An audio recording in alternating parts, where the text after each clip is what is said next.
they said she was silenced, but now Meghan Markle is speaking louder than ever.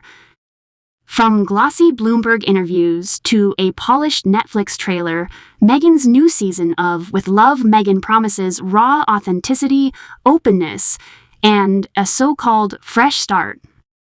But here's the problem: audiences aren't buying it.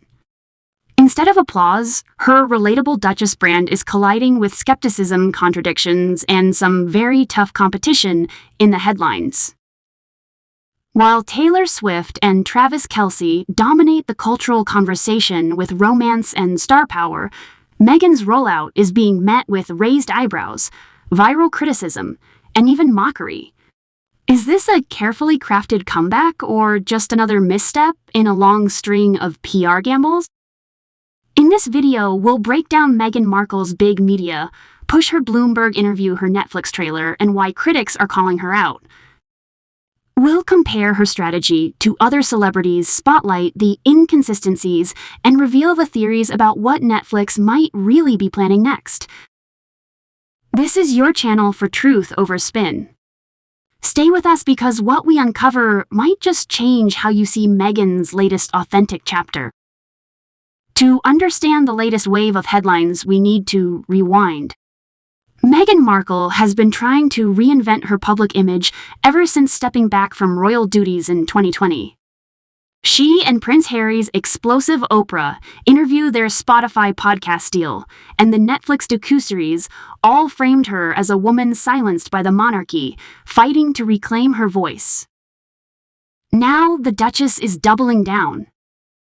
A fresh Bloomberg interview casts her as an ambitious businesswoman, comparing herself to female moguls like Spanx founder Sarah Blakely, while the With Love Meghan trailer promises candid conversations about wellness and resilience. But critics argue it's all carefully packaged PR filled with contradictions, praising Spanx while complaining about royal pantyhose rules, or claiming she couldn't be outspoken in the UK while launching global projects from the spotlight.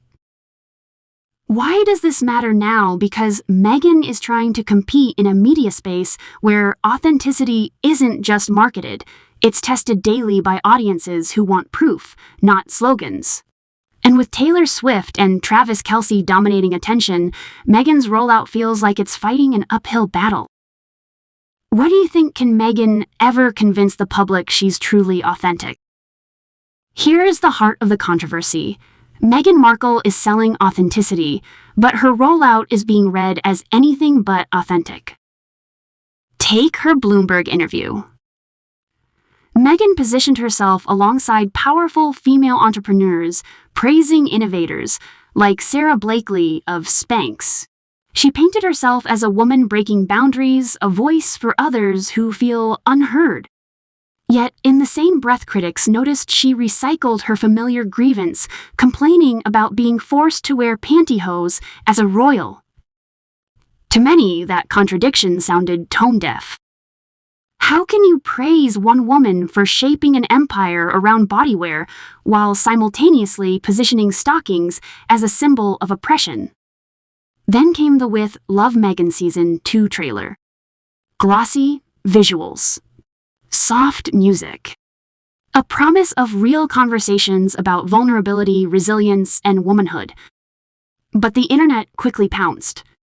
Detractors said it felt overly polished, like another carefully staged performance. Comments poured in about her Hollywood Duchess persona, more scripted than raw. Meanwhile, entertainment insiders raised the stakes further. Reporter Rob Shooter claimed Netflix might actually be playing the long game, holding Meghan and Harry for a potential bombshell, like a Diana-focused documentary, or even a divorce storyline. The implication: Meghan's brand is valuable as long as it's dramatic, not necessarily authentic. And the timing couldn't be worse. Taylor Swift and Travis Kelce have hijacked the media cycle with a real-life romance that feels spontaneous, uncalculated, and most importantly, believable. In that comparison, Meghan's PR strategy looks engineered and out of touch. The receipts don't lie.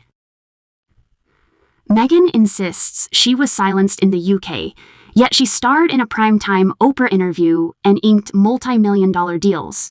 She promises openness, yet dodges tough questions about her royal fallout. It's a cycle critics have seen before, and they're quick to call it spin. Imagine this Netflix betting not on Meghan's current image, but on a future twist in her story. Could it be that Meghan isn't the main character in her own narrative anymore? When we peel back the glossy layers, Meghan's latest media push reveals more about strategy than sincerity. Let's break it down. Cause and effect. Meghan's narrative of being silenced during her royal years worked powerfully in 2021. But audiences evolve. What once felt shocking now feels repetitive. By leaning on the same grievances like pantyhose rules, she triggers fatigue rather than sympathy. The effect, instead of shaping her own narrative, she reinforces the complainer label critics already attached to her. Supporters see Meghan as brave, using every platform to amplify conversations about resilience and women's empowerment. But skeptics, including some journalists, frame her as opportunistic, capitalizing on victimhood while living in luxury. Royal loyalists view her as rewriting history to damage the monarchy, while Hollywood insiders wonder if she can compete in a space that rewards charisma over complaints. For Netflix, Meghan is both an asset and a gamble. Her name drives clicks, but only when drama surrounds it. That's why theories about a Diana documentary or a Harry and Meghan divorce swirl, because from a business perspective, controversy sells better than curated positivity. Meghan's challenge is proving she can generate revenue without scandal. The narrative of authenticity matters because audiences now demand receipts. Stars like Taylor Swift and Travis Kelce succeed not just because of fame, but because their romance feels unscripted. Meghan's story, by contrast, feels orchestrated, reducing relatability and widening the gap between her message and her reception. Meghan once hinted at future political ambitions, but these contradictions could haunt her. If she's framed as inconsistent, opportunistic, or unable to hold a steady message, her credibility takes a hit before she even enters the political arena. If Netflix really is holding Meghan for a long game twist, what could that look like? A shocking confession, a royal reconciliation, or something far darker, tied to Diana's legacy? Meghan Markle's current media push doesn't exist in a vacuum. It fits into a long history of public figures wrestling with authenticity and perception. Think back to Princess Diana, whose candid interviews exposed the cracks in royal life and made her a global icon of vulnerability. Or even to American stars like Britney Spears, whose carefully curated images eventually collided with very real struggles, forcing fans to reconsider what authentic really means. Globally, audiences are savvier than ever. They can spot PR packaging from miles away, and social media amplify skepticism in real time.